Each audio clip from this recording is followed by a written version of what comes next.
Eh, Buenas tardes. Antes de nada os voy a pedir sinceridad porque yo vocalizo horriblemente mal y me coloco el micrófono encima peor. Con lo cual, me gustaría que me dijerais si me estáis oyendo bien y se escucha correctamente. Sí. ¿Sí? ¿Me escuchan? Sí. Vale. Bueno, buenas tardes a todos que habéis venido aquí. Muchas gracias por venir en una tarde que no era precisamente fácil. Mi nombre es Carlos Yáñez y soy el editor de Meridiano, que es la editorial que ha sacado el libro de Javier. Como sabéis, estamos aquí reunidos para presentar este libro, el libro que tenéis ahí. No sé si lo tenéis, ¿no? Pues de la pantalla. Además, lo voy a poner para que se vea lo mal que se ve, porque esto no tiene nada que ver con el libro original. Es una cosa del ordenador este que merece la pena verlo. Venimos aquí a presentar este libro, Tranquilos que yo controlo, manual de conducción para gente de bien. Es importante este título porque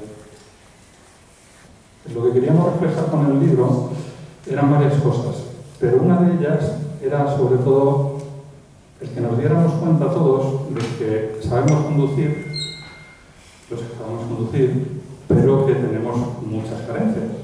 Y que entonces siempre hay el listo que dice esto de tranquilos que yo controlo, que normalmente suele ser más peligroso del grupo.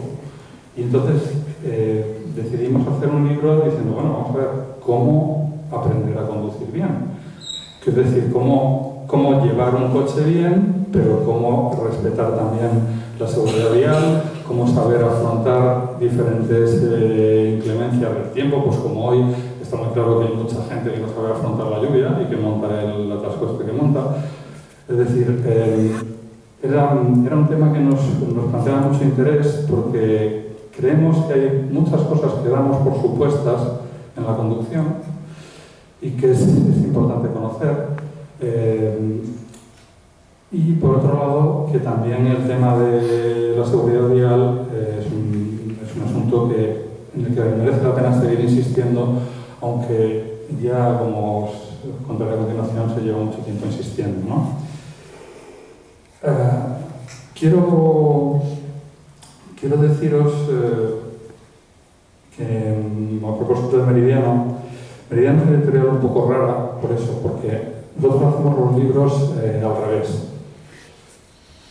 Vamos, en libros que al derecho, pero quiero decir que la concepción del libro es bastante poco habitual, porque lo que hacemos es buscar un tema que nos interese. A partir de ese tema buscamos una persona que consideremos adecuada para poderlo desarrollar y a partir de eso se hace el libro, ¿no? Es decir, no partimos de un manuscrito que nos lleve, que bueno, sería bienvenido si es que llegara, pero que normalmente los libros nacen de nuestro deseo y nacen del autor que nosotros queremos. Es decir, que en este caso Javier fue una persona buscada y querida, ¿no? En el mejor sentido de la palabra. Entonces, en este caso, en el caso de Javier, pues como os decía, buscamos a esa persona que pudiera llevar a cabo ese proyecto y queríamos que cumpliera dos requisitos, pero no porque los tuviéramos así escritos de alguna manera, pero sí nos parecía interesante, que eran por un lado la juventud y por otro lado la experiencia. La juventud porque queríamos dirigirnos a un público joven, no necesariamente a un público joven, que puede tener mucha propensión a pensar que lo sabe todo sobre la conducción y realmente pues, no puede saberlo todo porque ninguno lo sabemos todo, ni personas como las que hay aquí en esta mesa siquiera dirían que lo saben todo y creo que tienen mucho que decir al respecto, ¿no? Entonces, esa mezcla de juventud y experiencia fue la que nos decidió a trabajar con Javier.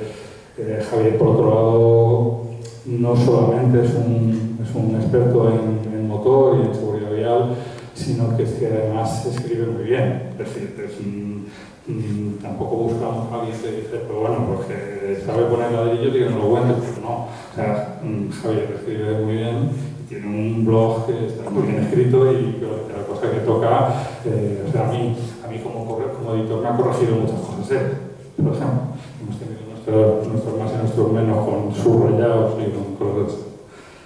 Entonces, bueno, para la gente que conocéis a Javier, poco os puedo decir de él, pero bueno, quiero reseñar para la gente que no lo conozca que, aunque es bueno, relativamente joven, pues lleva colaborando desde los 18 años, pues aparte con Paco Costas, con Motor Pasión, en Circula Seguro, en Quiero GLP, en Autoblog en español, en otras publicaciones de weblogs, y que actualmente trabaja en motor.es y en pistonudos.com.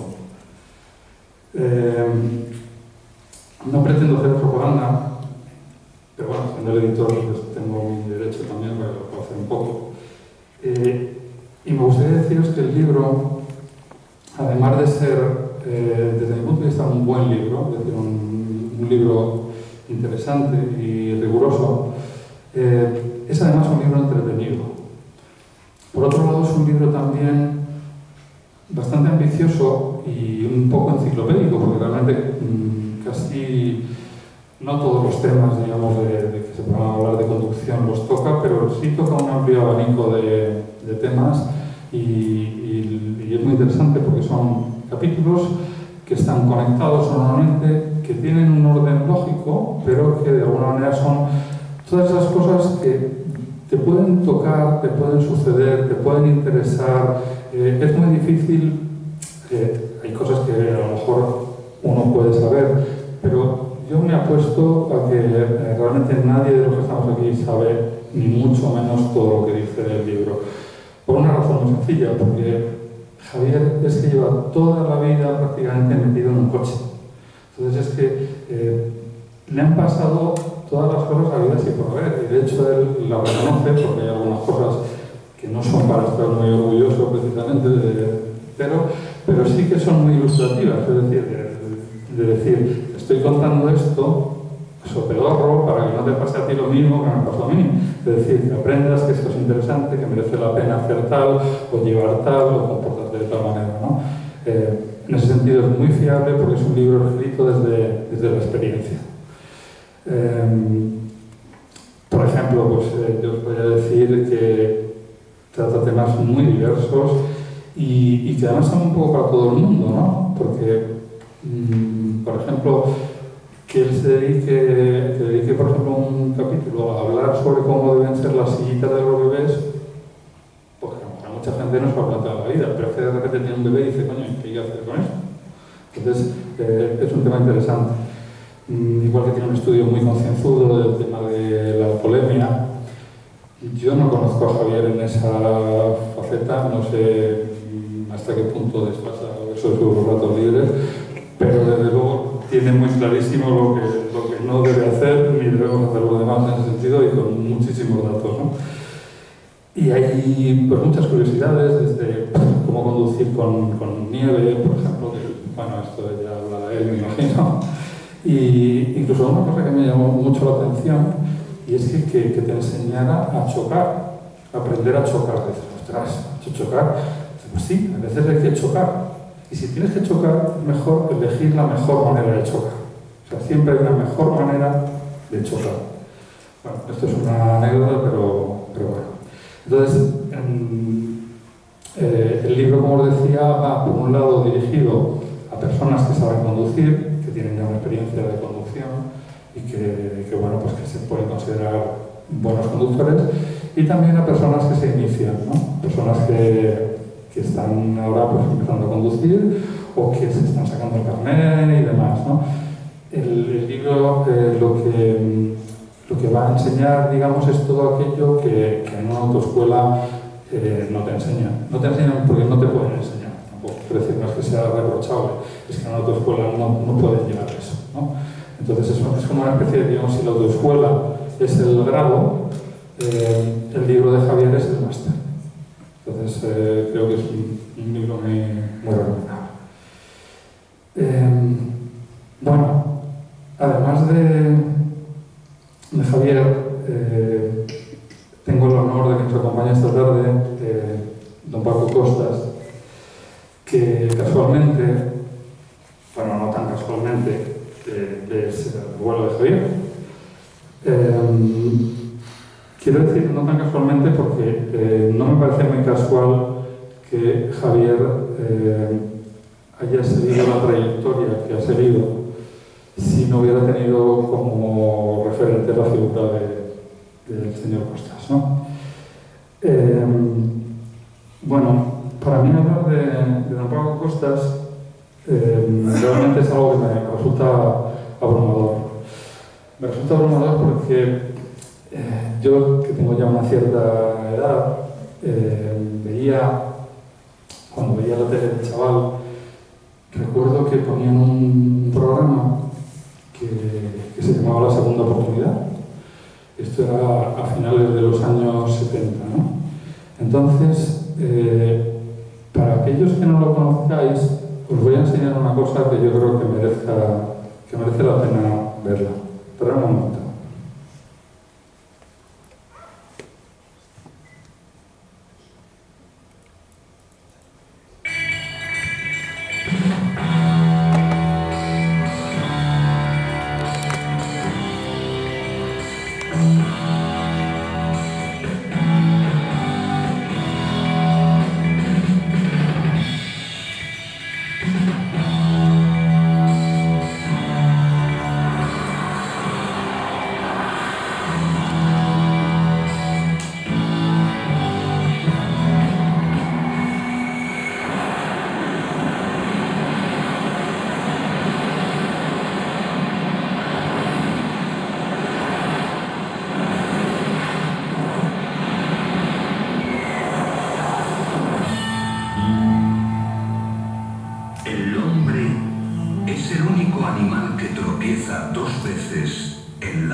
Bueno, a mí esta parte me parece una cabecera flipante, o sea, que parece mentira que televisión se hacía hace esos años con la mierda que se hace ahora.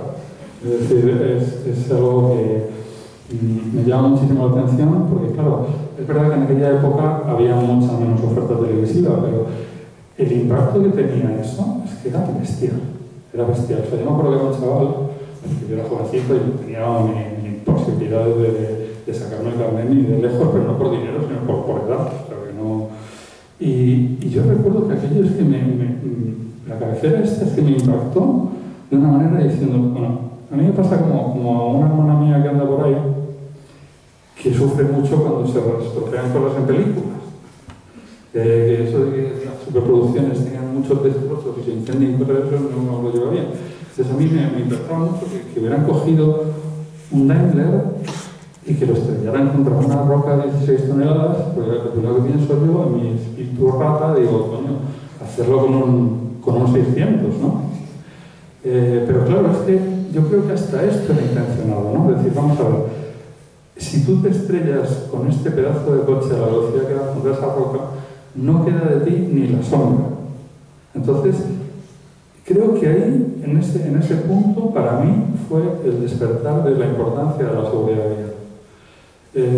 Creo que después de haber visto eso, hay un antes y un después en un chaval, digamos, ¿no? Y yo creo que eso es lo que luego se ha permanecido y ha hecho que en España realmente se desarrollara una seguridad vial en condiciones, gracias a este señor, ¿no? Gracias a don Paco, sin lugar a dudas. O sea, yo estoy profundamente agradecido porque yo creo que gracias a él, a que él inició ese camino, que luego ha seguido otras personas, y por supuesto Javier ahora, aquí no se conduce como en Lisboa o en Estambul o en El Cairo. O sea, creo que estamos a un nivel bastante aceptable, teniendo en cuenta cómo están las cosas. Evidentemente hay mucho por mejorar, pero realmente hay que darse cuenta de que de ahí, de esas fechas, de mediados, finales, años 70, fue cuando empezó a desarrollarse ese concepto de seguridad vial que ahora mismo podemos ver tan extendido en muchísimas cosas. Yo qué sé, ahora mismo hay másters de seguridad vial, por ejemplo, ¿no? Y muy reconocidos y muy importantes, ¿no? Pero antes no lo conocíamos. Hay que pensar que antes de eso, un coche era una máquina que transportaba y con la cual no pasaba nada. Y ahora, el que más y el que menos está sensibilizado, y el que le falte por sensibilizarse, por eso está Javier, de que realmente conducir es un acto muy delicado y es un acto que nos exige todo el proceso de atención y que merece la pena hacerlo en condiciones porque nos jugamos la vida, la de la gente a la que llevamos y la de la gente que no tiene ninguna culpa, que son los transeúntes, ¿no? Bueno, perdóname esta pequeña digresión, que realmente me parecía importante señalar cómo don Paco Costas entró en mi vida y entró para bien y me ha dejado ese impacto que de luego no olvidaré jamás, ¿no? Por lo demás, bueno, sin duda para mí la segunda oportunidad quizá haya sido el mayor éxito de público de don Paco Costas, pero él siempre fue un periodista de motor y hizo un buen montón de programas como director y guionista, como Cuatro Tiempos, Grand Prix, así fue Fórmula 1, así fue, así lo cuentan, Seguridad Vial. También ha sido durante mucho tiempo comentarista de carrera de Fórmula 1 y que, según él mismo reconoce, es su gran pasión y ha contado con la amistad de pilotos, bueno, que se nos antojan míticos, por supuesto, todos, ¿no? Como desde el propio Fangio hasta Jackie Stewart, Niki Lauda, Ayrton Senna, Alain Prost. Ha escrito en todo tipo de prensa generalista, en prensa de motor, ha trabajado en radio y es autor de varios libros. Uno que es muy famoso, que estábamos hablando antes, que es un libro sobre Fórmula 1 que se llama La década mágica, que la gente del mundillo se vuelve loca por encontrar ese libro porque vamos, yo no soy del mundillo, yo tengo el interés en encontrarlo, o sea que ahí estamos, ¿no? Y actualmente todavía don Paco se dedica a dar charlas sobre seguridad vial y a dirigir la Escuela de Conducción y Seguridad Vial Paco Costas, ¿no? Bueno, eso es todo. Os he presentado a los que quiero que sean los protagonistas de esta tarde, a Javier como autor del libro, que para nosotros es una satisfacción tenerlo como autor y trabajar con él, porque ha sido muy fácil trabajar con él. Y por supuesto, estar también con Paco, porque estamos uniendo un poco dos generaciones de las cuales falta la intermedia también, pero viendo un poco con alegría cómo ha dado fruto aquellos comienzos que inició el abuelo, han tenido tanta trascendencia, la siguen teniendo y su nieto a día de hoy continúa con esa estela, ¿no? Y bueno, pues la conducción ha cambiado mucho, sigue cambiando día a día, llegaremos dentro de nada a los coches automáticos, pero de sus enseñanzas y demás siguen teniendo mucho valor. Por lo demás, nada más, agradeceros vuestra presencia. Espero que paséis un buen rato y deciros que el libro yo creo que os va a gustar, que os divertirá y que probablemente en alguna cosa os va a sorprender. Tiene capítulos que no son tan duros, no son tan agradables, son más duros de leer, no por difíciles, sino porque el tema no es broma. Hay otras cosas que son, por supuesto, mucho más divertidas. Y en conclusión, yo creo que nos enseñará mucho a todos. Por otra parte, y por último, yo también os diría que, y esto también me enseña mucho Javier, que el libro os ayudará a ahorrar en combustible, en mantenimiento y en multas. Que bueno, al final, si queréis darlo por amortizado, con eso ya lo tenéis suficientemente claro. Una ultimísima palabra, que ya estoy siendo un poco pesado.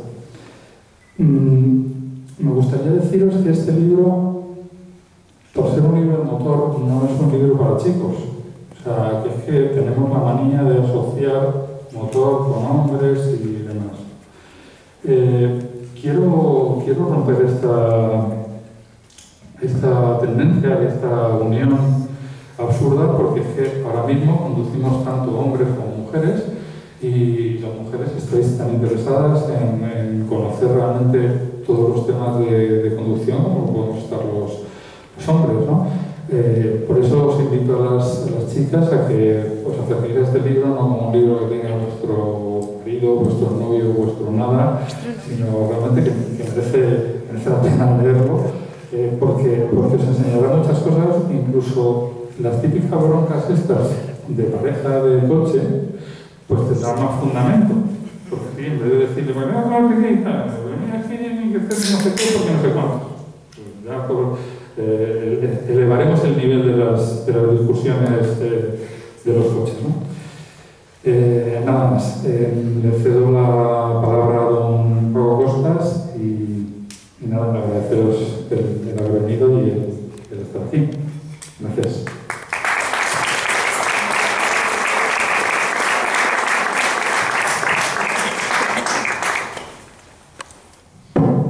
¡Qué cantidad de juventud, qué alegría!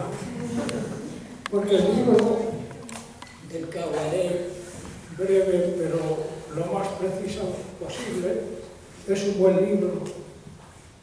Conducir en realidad se ha convertido en una plaga de nuestro tiempo. Yo creo que el automóvil tiene su lado bueno, lógicamente, y su lado más negativo, que son los accidentes. Cuando yo empecé a conducir allá en la oscuridad de los tiempos prácticamente, había muy pocos automóviles circulando por España. Tener un coche era un privilegio de rico, pero los tiempos evidentemente han cambiado y la raza ha mejorado considerablemente. Ahora el automóvil es algo absolutamente imprescindible, sobre todo además, curiosamente, para los jóvenes. La mayoría de las universidades, incluso los centros comerciales donde la gente se desplaza a comprar todo lo que necesita de una sola vez, suelen estar fuera de las grandes ciudades. En una palabra, me escucháis bien, ¿verdad? Si no me pongo a gritar. En una palabra, el automóvil es una herramienta de trabajo, se ha convertido en una herramienta de trabajo y debemos empezar a pensar que realmente el automóvil es un instrumento de consumo. El automóvil no es un juguete, no es un lujo, salvo para aquellos aficionados que tienen además la oportunidad de comprar un coche impresionante, si es antiguo mejor, porque lo lucen, pero hoy día el coche es un elemento absolutamente necesario. Pero el personaje hoy es mi querido nieto, y yo voy a tratar de sustraerme a la razón de que soy su abuelo y por lo tanto jamás me perdonaría hablar mal de él ni del libro. Pero quiero ser justo, he leído el libro. El libro es de los más completos que yo he leído en estos años referidos a la seguridad vial. No es un libro coñazo, es un libro entretenido, es un libro evidentemente muy instructivo. Él ha compartimentado muy bien los capítulos de forma que tú vas directo al tema que te interesa. Y es fundamental que esas cosas que creemos en el libro, Javier refiere una frase que yo creo que me la ha oído alguna vez: este libro es para los que saben, los que no saben y los que creen que saben, que son los más peligrosos. Entonces, tengo que decir que si yo tuviera que recomendárselo no solamente a cualquier conductor, no es necesario leérselo de un tirón, porque ya digo, está muy bien dividido. Entonces, si alguna cosa te interesa, porque aquí él habla de legislación, de multas, de lo que está bien, de lo que no está bien, está informadísimo el libro, es una especie de vademecum del automóvil. Entonces, aun leyéndolo parcialmente, porque no tenemos hoy día tiempo y tal, yo os lo aconsejo de verdad. Es más, incluso a las escuelas de formación vial, algunas que forman parte de esa parte de la frase que a los que saben y a los que no saben y a los que creen que saben, para este libro va a ser... yo he escrito algunos libros de seguridad vial, he leído muchos, incluso ingleses, americanos, franceses.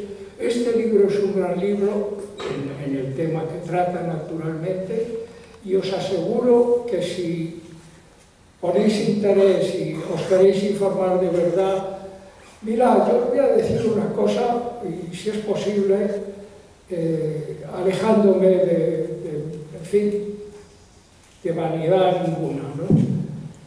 Muchas veces cuando las personas que me conocen me dicen Paco, tú eres el precursor de la seguridad vial en la fórmula, en el automovilismo español.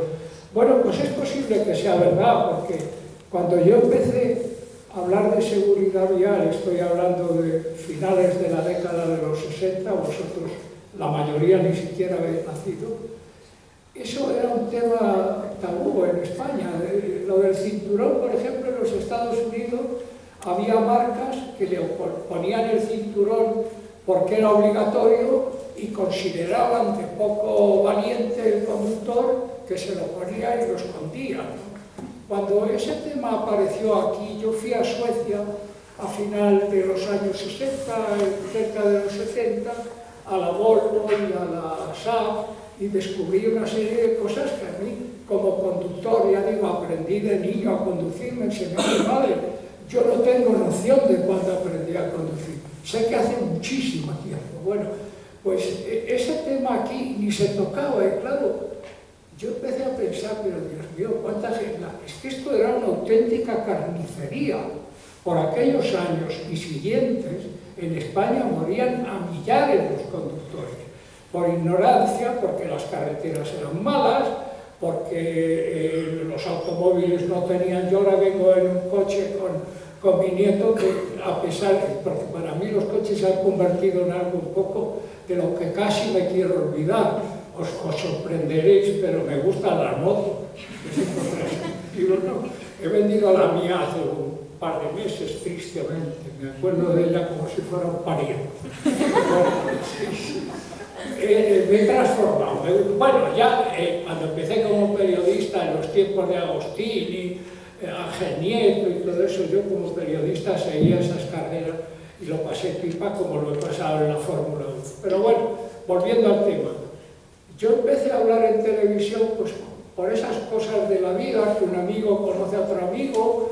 Yo entonces corría como aficionado rallies, carreras de montaña, corría alguna vez en circuito, y bueno, pues empezaba a ser una persona medianamente conocido, pero como piloto era un manta, lo confieso, era muy malo. Era uno más, era muy malo, pero me lo pasé pipa. Como consecuencia de eso, un día un amigo me dijo, hombre, mira, ¿por qué no vas a Televisión Española, que tenemos un programa en una palabra? Yo entré en Televisión Española sin haberlo pensado en mi vida, ya tenía por entonces, rondaba a los 40. Bueno, y aparecí un día allí y hice un programa los domingos en blanco y negro que se llamaba, yo no sé si os interesa que os cuente esta parte personal del tema, pero quizá lo mismo que mucha gente me pregunta, ¿cómo se hizo eso de la piedra? Luego os lo cuento. Bueno, pues entré en televisión en un programa en blanco y negro que se llamaba Todo es posible en domingo. Para que os hagáis una idea, que lo podéis encontrar naturalmente a través de internet, pues estaba Tipicol, había una gente fabulosa, el director era estupendo, era un magazine, era en directo, y empezaba a las 4 más o menos, terminaba a las 8, era larguísimo, ya digo, intervenía, había de todo, baile, música, os podéis imaginar a típico los que la habéis conocido. Un día estaba yo hablando de seguridad, muy serio, porque tal, porque mucho cuidado, porque no sé qué, y ellos dos con la levita que llevaban en el fondo, con una cabra, porque iban a hablar de los toros. Entonces no se les los tenía delante como estás tú, y no se les ocurría otra cosa que a ti, que era un auténtico genio, si tipo hubiera nacido en los Estados Unidos, hubiera sido multimillonario, era un auténtico genio del humor. Bueno, pues Tip se dedicaba a darle cigarros a la cabra y la cabra se los comía. Y encima me hacían guiños, y yo que estaba tan serio delante del micrófono en directo, tuve que hacer un esfuerzo porque no podía seguir, me entraba la risa, claro. Y el primer día, además, que aparecía en televisión, me acuerdo que salía en el patio de Prado del Rey con un volante en la mano, con Kiko Medina, el famoso periodista que aún vive, gracias a Dios, ha sido un grande de las entrevistas por todo el mundo. Me acuerdo que salí con un jeep y un volante en la mano, y cuando se encendió la luz roja de la cámara, que era cuando se suponía que yo tenía que empezar, me quedé helado, o sea, pero hice un esfuerzo porque dije, Dios mío, me están viendo en toda España.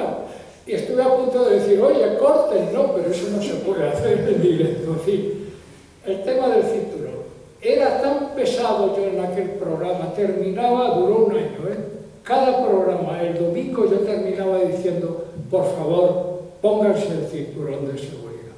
Y Chicho Ibáñez Serrador, que era el jefe de programas de televisión, me decía, Paco, qué coñazo te pones con el cinturón.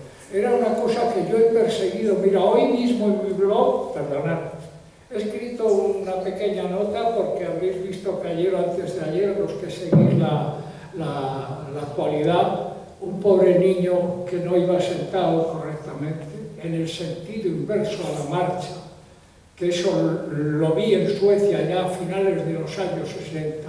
La razón de ir sentado en el sentido inverso a la marcha es que cuando el automóvil decelera en una deceleración rápida, en un choque, el niño, como va en el sentido de la marcha, decelera en el mismo sentido, no tiene ese movimiento del cuello que es el que le ha costado la vida a ese pobre crío. Bueno, pues Suecia era el paradigma de la seguridad. Allí era sorprendente el control que tenía la policía, había un accidente y salía inmediatamente el ingeniero de fábrica, la policía, las asistencias médicas, se hacía un estudio de lo que era. Bueno, era un mundo que comparado con lo que éramos nosotros éramos auténticos zulúes, vamos, era una cosa disparatada. Total, que empecé a hablar de eso y tal, y poco a poco, a través de estos años, muchos programas y tal, lo que sí es una satisfacción enorme para mí es que, sobre todo, las personas de vuestra edad, hay alguna quizá un poco mayor, más mayor que vosotros, ya son unos conductores con bastante conciencia, porque a mí, cuando alguien me habla mal de la juventud, me enfado porque es cierto que hay una juventud díscola, que monta líos, que se emborracha, que monta pollos, como se dice ahora, pero la gran mayoría de la juventud hoy día, os lo digo de verdad, me parece estupenda. Entonces, se conduce mejor, tenéis mejores reflejos, los coches son muchísimo mejores, pero hay una serie de cosas que se nos escapan, que las vais a encontrar en este libro. Y no quiero ocupar más espacio porque si me lío a hablar de televisión y de las carreras y de la vida que yo llevo todos estos años, que además me ha hecho muy feliz, como espero que le haga a Javier. El libro, como os digo, es un libro muy completo. Yo me he quedado francamente sorprendido porque a pesar de que le conozco desde que era un joven, adolescente, bueno, desde niño, yo tengo una foto con él sentado en mis rodillas cuando tenía 4 o 5 años conduciendo un coche, o sea que hace tiempo que le conozco, a toda su familia, a sus hermanos. Pues repito, no dejéis de tener en cuenta el libro. comunicárselo a los demás y sobre todo utilizar las redes sociales, que hoy día pintan más que la publicidad y la radio y la televisión. Las redes sociales tienen ahora una fuerza incontenible que además no va a parar. Tienen una parte fea, de gente fea, que dice cosas feas, pero eso no tiene nada que ver con el elemento de fuerza que es ahora mismo las redes sociales. Os lo aconsejo, se lo aconsejo a todos los educadores, porque creo, ya digo, me sorprendió un poco, no porque dude de su capacidad, sino porque, en fin, me he quedado, pero demonio, Javier, que bien te ha salido esto. En fin, él nos contará. Gracias. Bueno.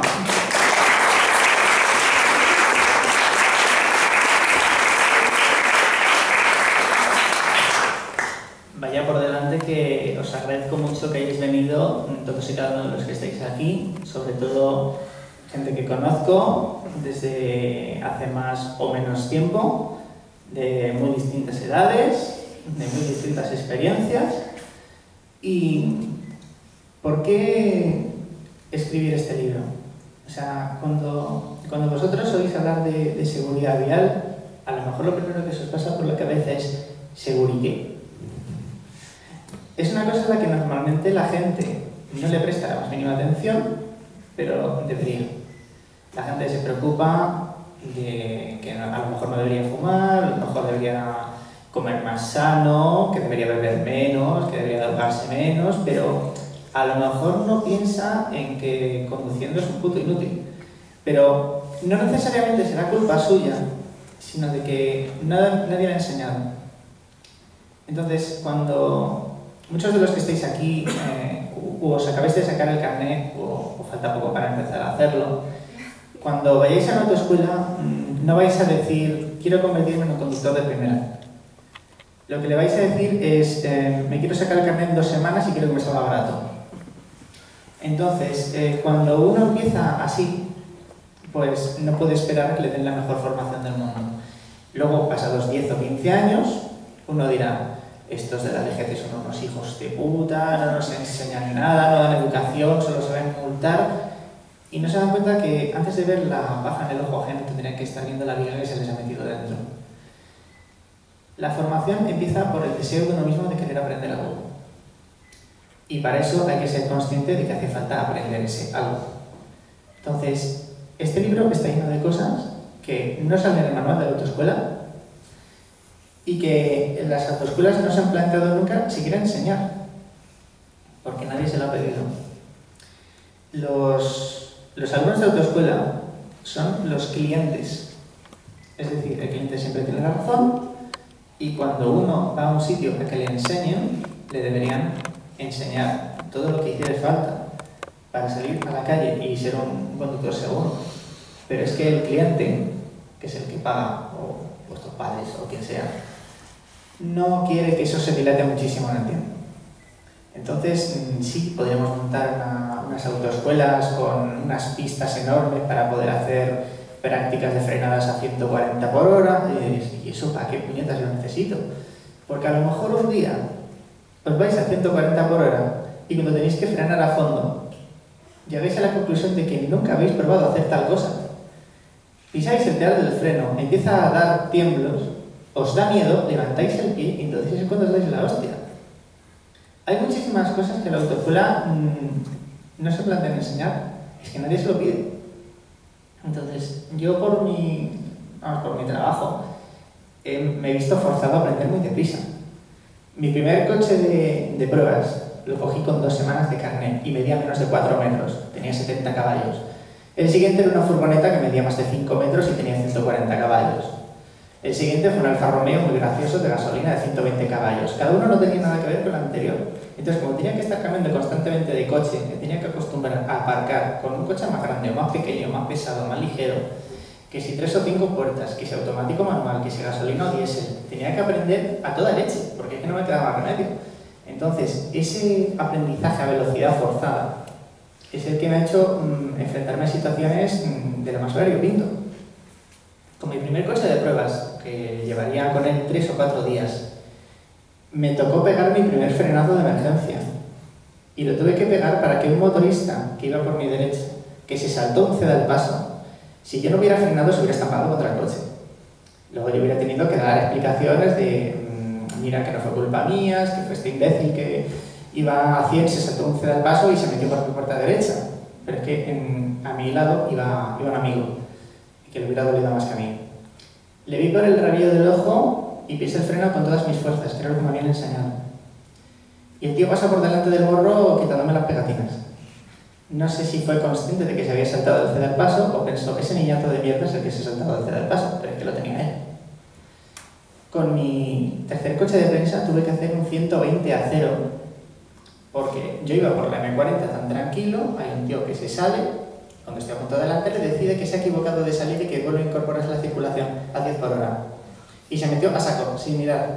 Y yo que iba detrás, pues tuve que pisar el embrague y el freno como si fuera la vida en ello. O sea, casi saco los pedales por debajo del coche.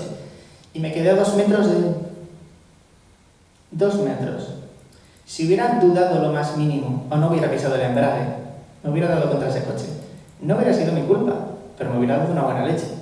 Y luego pues hubiera tenido que llegar al Alfa Romeo con el volante colgado de la mano. Digo, mira, es que ha habido un pequeño problemita con el 147. Entonces, todas esas experiencias me han hecho aprender muchísimo. Y aparte, el hecho de haber trabajado con Paco tantos años, pues me empezó a despertar esa curiosidad. El vídeo que habéis visto antes de la piedra, yo vi eso por primera vez, pues a lo mejor con 9 años o con 10. Era una cinta de vídeo que estaba tirada por casa, que me dio por ponerla en el vídeo. No tenía una carátula con imagen ni nada, simplemente ponía segunda oportunidad. Digo, ¿y esto qué es? Y me puse a verla. Y en ese momento era una serie que tenía pues 20 años de antigüedad. Ahora tiene casi 40. Y de niño me la vi entera y me resultó súper curioso. Yo desde pequeñito me fijaba en todos los coches que pasaban por la calle y me aprendía sus marcas y sus modelos. Y cuando estaba aprendiendo a hablar era capaz de distinguir por los cromos los coches de los rallies. Estaba aprendiendo a hablar y hay una cinta grabada, pero no la vais a oír. Y con más o menos acierto yo intentaba decidir las marcas. Por ejemplo, para mí el Volkswagen Polo era el Volkswagen Polo, déjame de problemas. Porque en esa época la publicidad de ese coche era Volkswagen Polo, déjate de problemas. Entonces creí que era todo el tirón. Y fui un niño que tuvo desde muy pequeño un volante en las manos. Primero el correpasillos. Luego, pues, que se podía ser mi padre, de mi abuelo, en algún camino, cogiendo el volante, pero cogiéndolo así, porque no veía, era muy chiquitejo. Luego fui uno de los pioneros de los coches eléctricos en España. Os había traído una foto, pero no se puede ver, porque no se puede entrar en internet. Pero yo tenía un cochecillo que medía 2,5 metros, era eléctrico, cogía 10 kilómetros por hora y yo era muy feliz yendo por ahí por el campo, pegando trotes con mi cochecito de juguete y tan feliz. Y según fui creciendo un poco, pues a lo mejor pues que si me dejaron catar cierto coche, yo por ejemplo me acuerdo muchísimo del coche que tenía mi abuelo por esa época, que era un Range Rover. Y recuerdo cómo olían los asientos, cómo sonaban las puertas al cerrarse. O sea, yo siempre he sido un friki de esto.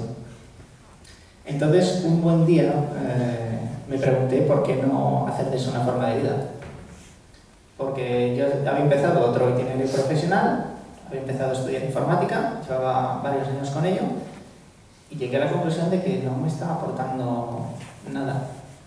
Las salidas profesionales no me iban a gustar. Me enteré muy tarde, fui un poco engañado.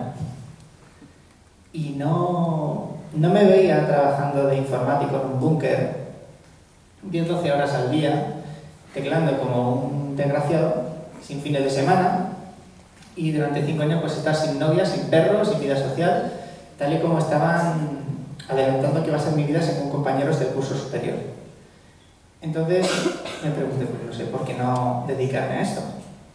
A fin de cuentas lo he hecho durante muchísimo tiempo. Yo estuve ayudando a Paco durante años, sin plantearme ni coger coches de pruebas, ni ser mínimamente conocido, ni nada. O sea, yo pues abría cartas con las notas de prensa que llevaban las fotos dentro, en papel y en diapositiva. Eso es una cosa que a algunos de vosotros os parece de la prehistoria, pero pasaba hasta hace no hace mucho tiempo. Ahora todo llega por email y las cosas han cambiado de forma radical en estos años. Los tiempos de los que habla él, a mí me suenan a tiempos de cuéntame. Y no los he vivido, pero sí es cierto que cuando yo era muy pequeño, eran los años 90, los primeros de los 90, y el problema de los accidentes de tráfico era una auténtica plaga. Cada fin de semana se mataban decenas de chavales, y no tan chavales. Eran los tiempos de la ruta del bacalao. Los chavales más desfasados, porque a finales de los 81 un desfase en España impresionante, salían de trabajar el viernes, se iban a Valencia a toda leche cuando no estaba terminada la autopista. Iban de discoteca en discoteca hasta el domingo por la mañana y luego se volvían. Y preguntaréis, ¿dormían algo? No. Se metían hasta arriba de coca, de éxtasis, de cristal, de lo que había. Y fue una generación entera que se fue a hacer puñetas. Entre los que se mataban, los que palmaban de sobredosis y los que han llegado un poquito afectados a la edad adulta. Y a partir de ahí la cosa empezó a descender. Cuando algunos de vosotros nacisteis, el problema ya estaba, digamos, encaminado. Y lo que más ayudó a bajar esa sangría fue que los coches fueron mejorando muchísimo. Bien porque algunos fabricantes empezaban a hacer las cosas bien, porque Paco ya os ha hablado que Volvo, Saab, o sea, hay algunas marcas que estaban concienciadas sobre esos problemas desde hace muchísimo tiempo, pero había otros fabricantes que les daba igual. O que simplemente la seguridad no era algo que nadie pidiera en sus coches. Querían coches que andasen, que fueran espaciosos, que cupieran la compra, que tuvieran un diseño chulo, pero poca gente decía, yo quiero un coche del cual quiero salir vivo de un accidente. Porque seguro que todos los que estáis aquí, cuando os veáis por la puerta, no vais a pensar, ¿puedo tener un accidente en este momento? Y le puede pasar a cualquiera y en cualquier momento. Yo he tenido que pegar un frenazo a 5 metros de mi casa. Esto que no he visto a un vecino que bajaba toda leche por la calle por la que no pasa nadie. O por salir marcha atrás cuando tenían que dar marcha adelante y dar a una persona que está caminando. O sea, puede pasar en cualquier momento. Os puede pasar en cualquier momento. A todos los que estáis aquí, incluido yo, incluido mi abuelo, incluido Carlos. Le puede pasar a cualquiera. Entonces, si le puede pasar a cualquiera, lo suyo es tener las armas necesarias para hacer frente a una situación de esas. En las autoescuelas no pueden enseñar a la gente a reaccionar ante los accidentes. ¿Qué haces? Entrenas a la gente para sufrir un accidente frontal, un accidente por alcance, un vuelco, caerse a una piscina. Bueno, a quien dice una piscina dice un lago o cualquier cosa. No se puede recrear toda esa casuística. Incluso, seguramente, muchos de los que estáis aquí, si os dijeran que la autoescuela os van a meter en un coche de desguace y estamparos a 50 contra un muro para que veáis cómo funciona el cinturón de seguridad, seguramente pensaréis, yo creo que en el autobús no voy tan mal. Entonces, hubo una persona que trabajaba mucho tiempo con Paco, que no está aquí, que es el presidente de CEA, el Club Europeo del Automovilista, creo, o el Comisario Europeo del Automóvil, que dijo que una decisión es una mezcla de información y de riesgo. Si vosotros tenéis las armas para hacer frente a una situación complicada y conocéis los riesgos a los que os exponéis, tomaréis una decisión muchísimo más acertada que si tiráis del dado o del cerrar los ojos y girar el volante para algún lado. Hay mucha gente que ha tenido accidentes no por ser mal conductor, ni por correr, ni por beber, sino simplemente por torpe, porque no sabía cómo reaccionar. Yo desde que, los primeros meses de carné hice algún curso de conducción, alguno que otro obligado, pero que yo lo agradezco, que me enseñó a hacer frente a muchas situaciones y muy variadas. Entonces, cuando me pasó, pues nada, no me pasó nada, me asusté más o menos y luego lo conté. Digo, fíjate lo que me está a punto de pasar hoy. Con un año de carné, yendo a Galapagar, iba por la autopista y tenía a mi derecha un camión tráiler de los largos y había pues señalización la normal que delimitaba el carril y una que estaba más metida para adentro que era de obras. Entonces se supone que había que seguir la señalización de obras. Entonces el camionero, yo creo que no iba demasiado lento, porque iba siguiendo la línea blanca y no la amarilla que estábamos para adentro. Entonces el camionero que iba a mi derecha se encontró de repente con una barrera de cemento justo encima de la línea blanca. O sea, se puso la señalización de obra para que la gente se alejara del arcén, pero el colega debe ir dormido o mirando interview y se subió literalmente con el camión a la barrera de cemento. Entonces vi como en las películas la cabeza tractora del camión se elevó varios metros de altura y el remolque, digamos, que empezó a volar. ¿Y quién estaba a su lado? El nene. Y se me pusieron aquí. O sea, tenéis que ver lo que es un camión volcando en vuestra cara para comprender lo hardcore de la situación. Frené, me eché a un lado, el tío acabó atravesando por mitad de la carretera, soltando humo, y estaba pensando en primero parar y luego ver si ese cabrón seguía vivo para poder irme. Y después de parar del tráfico, ponerme a salvo y estar súper nervioso. O sea, creo que pocas veces he estado más asustado. Vi que el tío salió de la cabina y que estaba bien. Yo digo, bueno, pues yo aquí solo. Pero, ¿y si os hubiera pasado eso a cualquiera de vosotros? ¿Qué hubierais hecho? Seguramente tenéis la mente en blanco.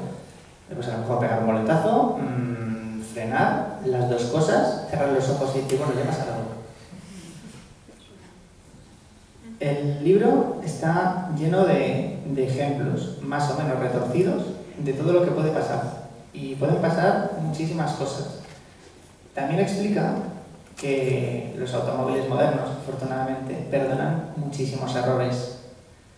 Y que yo ahora mismo, si condujese un coche de los años 70, como los que conducía él, sin ABS, sin dirección asistida, sin servofreno, sin frenos de disco y sin una lista enorme de cosas, pues seguramente ya me habría pegado una buena leche y me habría matado. Porque además esos coches eran de hojalata. O sea, tú te das contra un árbol y el árbol entraba hasta el maletero. Ahora pues tú te compras un coche de 8.000 euros ahora y bueno, te bajarás más o menos perjudicado, pero lo más seguro es que salgas de una pieza. Los coches han evolucionado mucho más que la forma de conducir de la gente. De hecho, en Estados Unidos han salido estudios que demuestran que las víctimas en carretera han empezado a bajar exclusivamente porque los coches son mejores, no porque la gente conduzca mejor. Os hablo de un país en el que hasta hace poco era legal conducir mandando mensajitos con la mano izquierda o con la derecha. Que en algunos estados no es necesario ponerse el cinturón de seguridad. Cosas por el estilo. Y Estados Unidos no es precisamente un país del tercer mundo. Hay países que tienen la ley de la selva, que cada uno hace lo que quiere, y están bastante cerca. Y no porque no tengan legislación, sino porque nadie la cumple. Yo he conducido por Italia y algunas veces conducir por ahí era como una ruleta rusa. Los stops, los semáforos, los pasos de cebra, están dados no lo cumple nadie. A mí me han llegado a adelantar en línea continua 20 coches a la vez. Estaban representados todos los estamentos sociales de Italia. Me adelantó una secretaria, una ama de casa, un ejecutivo, un furgoneto, un chaval, un abuelo. Todos. Yo digo, ¿qué estoy haciendo mal? La señal pone 90 y yo voy a 100. Y me han pasado todos.